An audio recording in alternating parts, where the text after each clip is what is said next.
Hello hello, bonjour bonjour. Chào mừng các bạn đã quay trở lại với Chi Thu YouTube channel. Mình là Phương Chi Thu. Hiện tại mình đang sống tại châu Âu và làm việc trong ngành thời trang. Các bạn thấy đằng sau mình ngày hôm nay là tất cả những cái màu sắc của mùa thu. Bây giờ cũng là chớm đông rồi các bạn ạ. Cho nên những cái ngày mà nó nắng như này ấy là phải phi ngay ra ngoài này để kiểu hưởng thụ những cái giọt nắng cuối cùng của mùa thu. Trời ơi lãng mạn quá, nhưng thực sự là lãng mạn thật mà.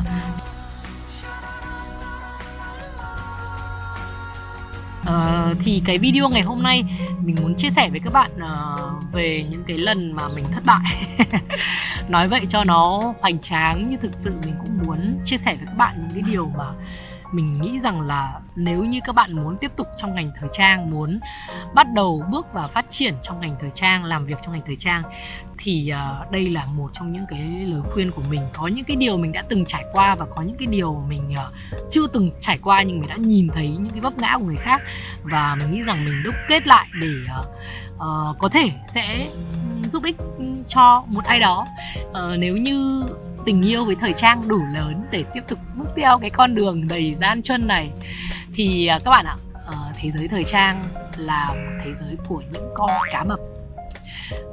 Thật sự luôn, rất khắc nghiệt, đào thải rất nhanh, có rất nhiều thứ để nói trong ngành thời trang. Nếu như các bạn bước vào ngành thời trang thì các bạn sẽ hiểu rằng nó giống như một cái thế giới showbiz nho nhỏ, một cái mini showbiz. Thì đúng là như vậy. Thì điều đầu tiên mà các bạn nên nhớ nằm lòng, và mình nghĩ rằng cũng chẳng phải là thế giới thời trang, thế giới nào thì cũng thế thôi. Nếu như các bạn bắt đầu bước chân vào ca hát, bạn bắt đầu bước chân vào đóng kịch diễn phim, hay là bạn có bắt đầu bước chân vào ngành finance hay cái gì ấy, bạn cũng phải nghĩ rằng là thế giới này rất nhỏ bé. Trái đất này siêu bé các bạn ạ. Cái thế giới thời trang cũng vậy thôi, siêu nhỏ bé. Nền công nghiệp thời trang rất bé. Quanh đi quẩn lại chúng ta đều biết nhau hết. Và đến một ngày nào đó chúng ta đều phải chạm mặt nhau bằng cách này hay cách khác. Chính bản thân mình là người đã từng gặp những cái chuyện này. Tức là có những người mình nghĩ là không thể nào, mà làm sao mà lại có thể xảy ra cái chuyện họ lại là những cái người mà mình phải đối diện một ngày nào đó trong đời mà lại diễn ra như thế.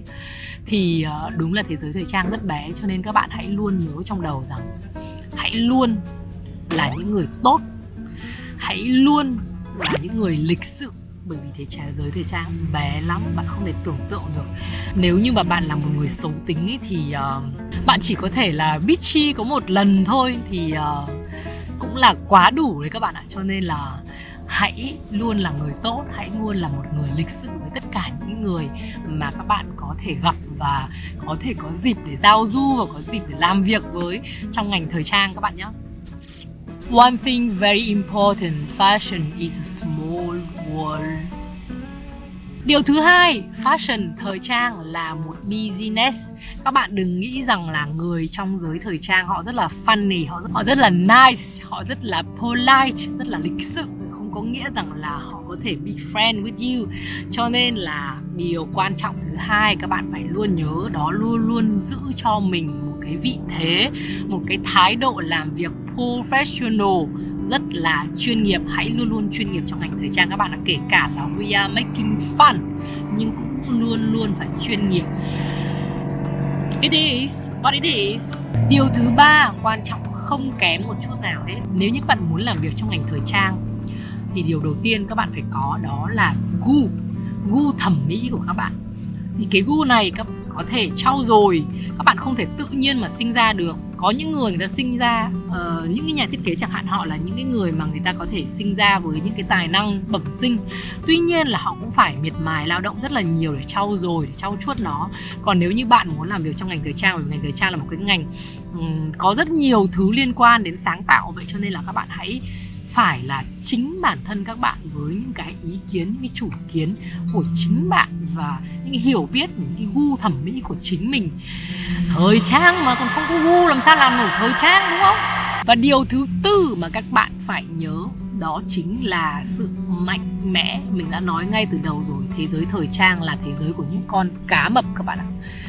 Cho nên là cá lớn thì nuốt cá bé, mà nếu như cá bé mà không đủ khả năng, đủ mạnh mẽ để vượt qua những cái khó khăn, để vượt qua những cái rào cản, những cái thử thách của cái thế giới thời trang này ấy, thì cá bé cũng vào bụng của cá lớn mà thôi.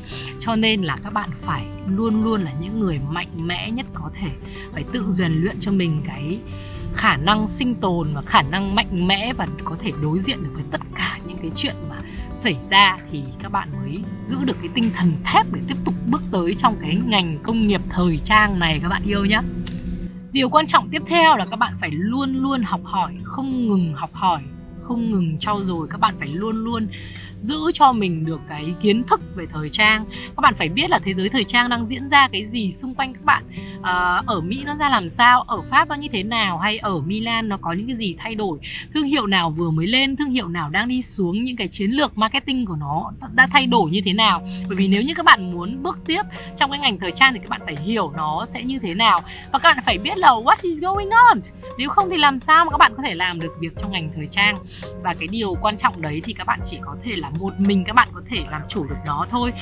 Có rất nhiều tờ báo liên quan đến ngành thời trang chuyên nghiệp mà các bạn nên biết và nên tìm hiểu và phải thường xuyên đọc nó.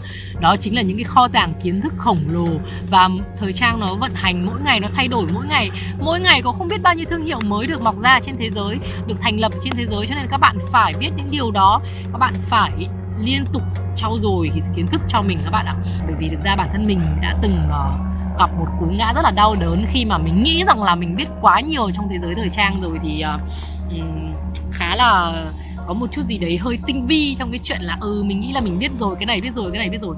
Nhưng thực sự là không bao giờ bạn biết đủ cả. Không có một cái gì trong thế giới thời trang là bạn không bao giờ là đủ.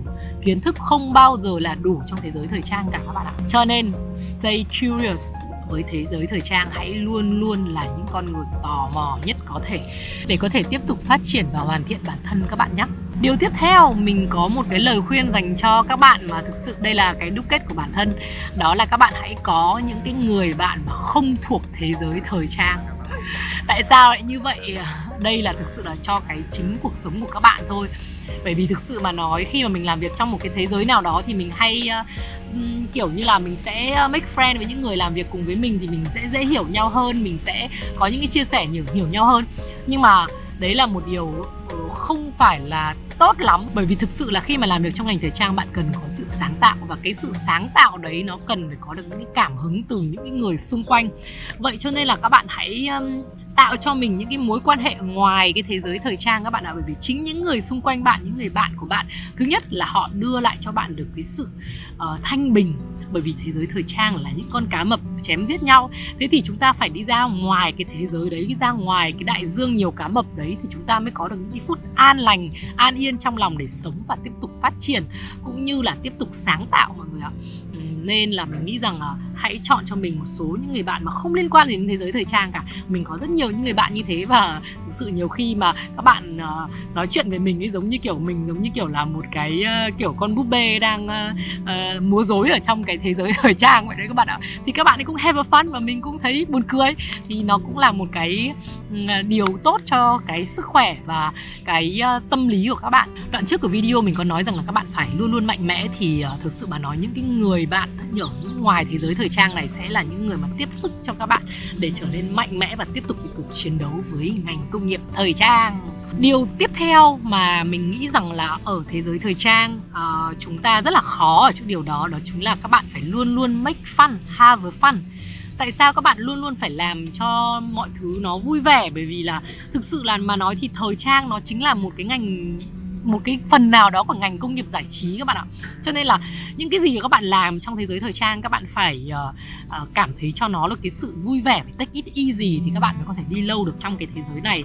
Bởi vì cái sự sáng tạo nó đến bởi những cái sự relax, chứ các bạn không thể nào mà nghĩ là ôi mình phải sáng tạo lúc nào mình không thể stress để mà take được cái sự sáng tạo ở trong đấy ra được, không bao giờ có điều đó. Vậy cho nên các bạn hãy coi thời trang giống như là một trò chơi để các bạn có thể have fun với nó, thì các bạn có thể để đi được lâu dài nhất có thể. Điều tiếp theo mà mình nghĩ rằng là đây chính là mấu chốt của những cái vấn đề, của những cái sự đổ vỡ, của tất cả những cái sự thất bại trong ngành thời trang. Đó chính là tham vọng giết chết giấc mơ. Các bạn đã từng nghe thấy câu này bao giờ chưa? Mình thì mình tin rằng đó là điều đúng.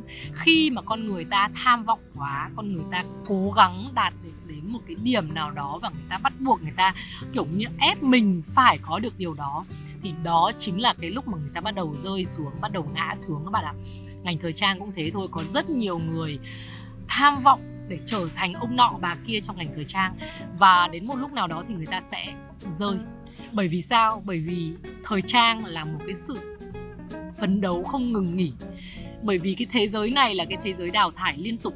Khi mà các bạn gò ép, các bạn tham vọng quá thì các bạn sẽ bị mất đi cái sự having fun, mất đi cái sự relax, mất đi được cái sự người ta gọi là đấy chính là cái sự sáng tạo mà các bạn có thể mang lại cho chính cái business của các bạn. Chính vì vậy nên theo mình ấy, thì khi đã là một cái ước mơ của các bạn trong ngành thời trang, đã là một cái ước mơ, thì cái sự tham vọng nó không được quá lấn đi sự nghĩ ước mơ. Bởi vì khi các bạn làm việc vì ước mơ của các bạn thì không có nghĩa là để các bạn đạt được cái điều gì đó, đúng không? Các bạn làm việc vì ước mơ của các bạn là bởi vì cho chính bản thân bạn. Vậy cho nên là hãy take it easy và thực sự đừng quên điều đó. Đừng bao giờ quá tham vọng, và hãy làm với thời trang với tất cả những tấm lòng, những đam mê và những cái sự yêu thương của bản thân bạn dành cho thời trang thì các bạn sẽ thành công. Và điều cuối cùng mình không kể ra những ví dụ ở đây, nhưng mà chắc chắn là các bạn đọc khá nhiều những kiểu bóc phốt rồi đúng không? Chứ là các bạn biết quá nhiều điều đó rồi. Thực ra bản thân mình thì đã từng bị những cái này và mình cũng không muốn kể ra đây, nhưng mà thực sự mà nói thì mình nghĩ rằng là ăn quả nhớ kẻ trồng cây. Các cụ nói cấm có sai bao giờ, không thầy đố mày làm nên. Đúng đấy các bạn ạ, bởi vì nếu như mà không thực sự trong ngành thời trang ấy thì các bạn sẽ phải học hỏi. Bởi vì cái ngành này là một cái ngành mà mỗi người đều học hỏi lẫn nhau. Như mình có nói trước là các bạn luôn luôn phải học hỏi, luôn phải trau dồi kinh nghiệm của mình, đúng không? Thì kể cả những cái người làm manager cũng phải học từ những cái người mà newbie vào ngành thời trang. Tại vì những người newbie vào thời trang họ có rất nhiều nhiệt huyết, họ có những cái sáng tạo, họ có những cái ý tưởng rất là đặc biệt và hoài bão và khác so với những người đã làm trong ngành thời trang lâu năm. Thì đấy là điều đúng. Tuy nhiên những cái bạn mà đã từng bước chân vào ngành thời trang, đã từng bắt đầu học hỏi trong ngành thời trang thì các bạn cũng hiểu rằng là cái sự dìu dắt và đỡ đầu của những người đi trước là những cái điều mà không thể nào mà không có được. Và đó chính là những cái gì mà các bạn cần phải có. Và nếu như các bạn biết sử dụng nó và các bạn biết thực sự biết trân trọng nó, ăn cây nào rào cây đấy, thì các bạn sẽ hiểu được rằng là mọi thứ nó sẽ đến với các bạn rất là dễ dàng. Bản thân mình là một minh chứng, thực sự mình là một minh chứng của cái việc mà được sự giúp đỡ của mọi người. Và chính cái việc mà mình nói thật với các bạn rằng là nếu như không có Celine Toledano, nếu không có Mathias Soren thì không bao giờ có một T2 Nguyễn ngày hôm nay. Không bao giờ có một T2 ngày hôm nay thì không có bao giờ mình sẽ được chạm chân vào cái ngành thời trang. Và tất nhiên là nếu như các bạn có biết không, khi mà làm việc cho Mathias Soren và Celine Toledano thì mình có ký một cái hợp đồng.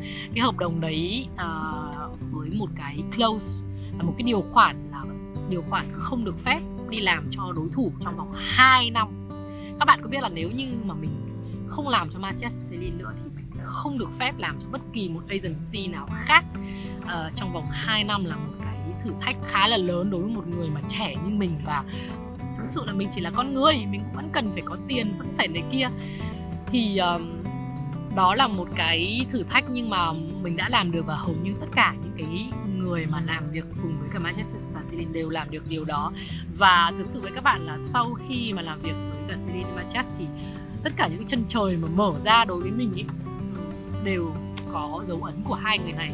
Và nói thật là hai nhân vật này là hai nhân vật đã mang lại cho mình tất cả những ngày hôm nay. Và mình tin rằng là những cái gì mà mình còn tiếp tục gặt hái được trong thời gian tới, trong những cái năm tới của cuộc đời mình, trong cái sự nghiệp mình, thì chắc chắn vẫn còn mang tên và vẫn còn đâu đó bóng dáng của hai người này. Vậy cho nên là mình có một lời khuyên nho nhỏ dành cho tất cả những cái bạn mà có ý định bước chân vào ngành thời trang. Đó là hãy cố gắng tôn trọng những cái gì mà mình đang có, và hãy tôn trọng những cái người mà dìu dắt các bạn bước đầu tiên vào sự nghiệp của ngành thời trang.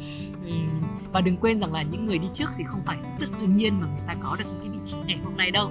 Cho nên là đừng quên điều đó. Còn video này thì kết thúc tại đây rồi. Và mình nghĩ rằng là những cái gì mà mình vừa chia sẻ với các bạn thì cũng là những cái gì mà tóm lại nhất trong có thể là còn thiếu sót đấy, có thể còn thiếu sót, mình có thể sẽ update maybe, nhưng mà đó là những cái điều mà nổi cộm nhất mà mình đã từng rút ra trong cái kinh nghiệm của gần 15 năm làm việc của mình. Thì hy vọng rằng những cái chia sẻ của mình có ích cho các bạn, và nếu như mà các bạn thấy thích cái video này thì hãy nhớ comment phía bên dưới cho mình biết, và hãy like, share cái video này cho nhiều người biết hơn nữa nhé.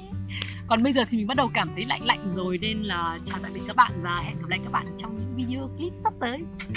Bisous bisous.